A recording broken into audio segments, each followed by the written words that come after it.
It's okay, don't worry about it. Okay, guys, how you doing? You've heard the forecast for tomorrow, have you? Honestly, I can't believe it. I mean, Doug's talking about the forecast for tomorrow. 55-degree... No, 55-mile-an-hour winds, snow, accumulating, blowing snow, poor visibility. Sean's like, bring it on. I can't believe... I mean, honestly, it's like of all the weeks to do this, yeah. Why the week that we have a hurricane? You know what I'm saying? I'm living outdoors all week long. Started on Monday. I am not leaving the woods until Friday. The reason that I'm doing this is because there's a survival school in town called Nature Awareness and Survival School.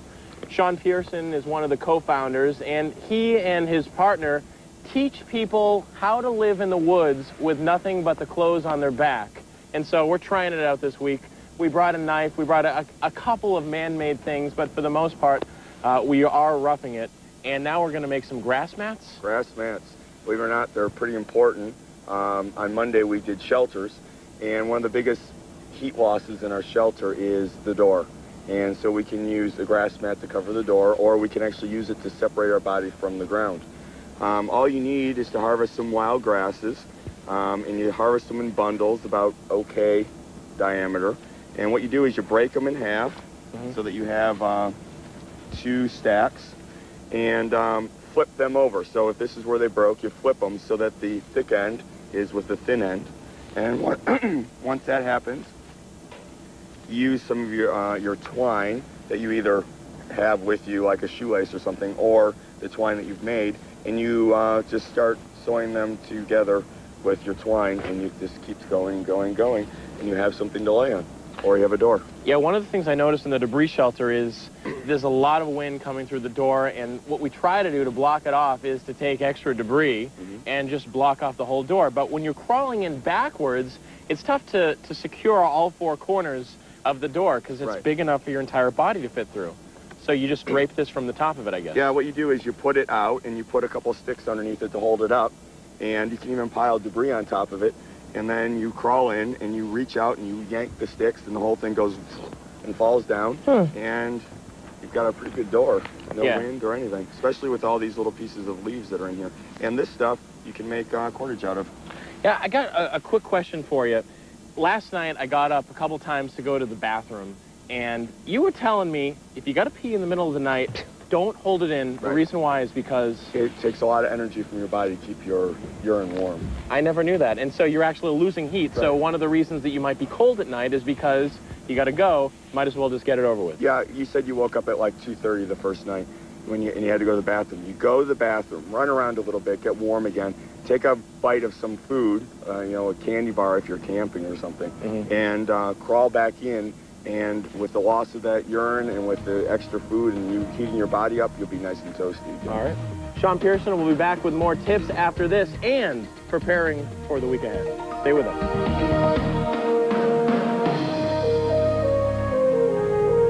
All right, we're learning about surviving in the woods this week. Darren Mark is living in the woods all week. And I talked to him yesterday, and I've got to give him an A for effort because he said that, you know, his car is not that far away. Right. But that if he went there, even if he didn't tell anyone, he would feel like he's cheated. He is a man. You're a man of integrity, Darren. You know what's even funnier? What's that? On Monday, no lie, I lost my car keys. You couldn't get inside anyway. Well, all my food was in my car and all my water, too. And I'm thinking... No. I'm really going to have to survive. But I found the car keys. Okay. Amazingly, because I had all these leaves. They were in the... Anyway, we're here this morning. People at home are like, that's good. Click. We're here all week long. I'm living in the woods, and I'm doing it with the help of Sean Pearson. He's the co-founder of the Nature Awareness and Survival School. If you see Sean out in Rochester and Pittsford and Greece this morning, he is not living here 24/7. So don't go up to him and say, fake liar. He is sleeping in his own debris shelter, but I am the only one who is staying here full time. So don't be surprised if you see this guy out and about. We've done 2.5 days. We got 2.5 to go, and we're ready for the challenge. When we come back, more survival tips. We'll see you in a little bit.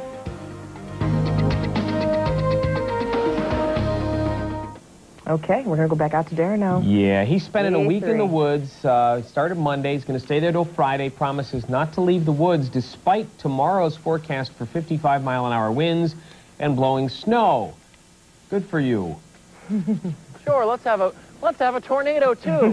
Why not? We can stand it. This is crazy. All right, Sean Pearson is our survival expert who is spending the nights in the woods with me in his own debris shelter. He comes from the Nature Awareness and Survival School. That's why I'm spending the week in the woods to put his skills to the test. This last segment of the show deals specifically with the fact that we are going to get a huge windstorm. And I was listening to the news last night on the radio I brought.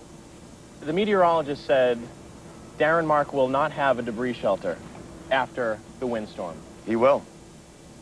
He's right, or I will have the shelter? You will have the shelter. All right, how's that going to be the case? Well, obviously, with the debris shelter, with all the leaves, you would think they would just blow away when the wind comes. And if you leave them like that, they're going to. So what we do is we take these branches, they have all these, like, spider fingers coming out of them, and we just lay them on top of the shelter.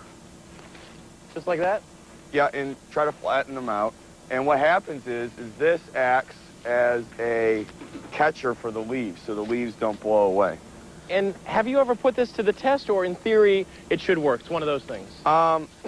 One time I was in a debris shelter for an extended week, and I had some really strong winds, and I was in a very thin forest, so the wind was just trekking right through there. And it was obvious the spots that I didn't have covered with these sticks. What if the wind picks the sticks up and blows them away? Or not going to happen? No, because we're going to try to tangle these up as much as possible. I mean, yeah, if you had a hurricane come through, then...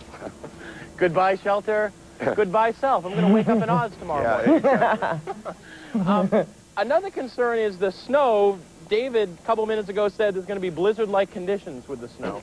Is that going to be a problem? No, actually, the snow will help insulate the debris shelter. If we get a good foot of snow on top of the shelter, it'll make it even warmer than it is right now. And I think a lot of people are going to say, well, isn't the snow going to drip through? But the answer to that, which I know, is no. Right. Because when it was downpouring yesterday, and I was inside that thing so I wouldn't get wet, I didn't get wet. No, you're not going to get wet at all inside a debris shelter. All right. Sean Pearson, Nature Awareness and Survival School is the school he comes from, and we're not leaving. The rain, the wind, the snow is not driving me out of the woods. I'm staying here. All right, Darren. And I'm sure the mail will be delivered to you tomorrow as well.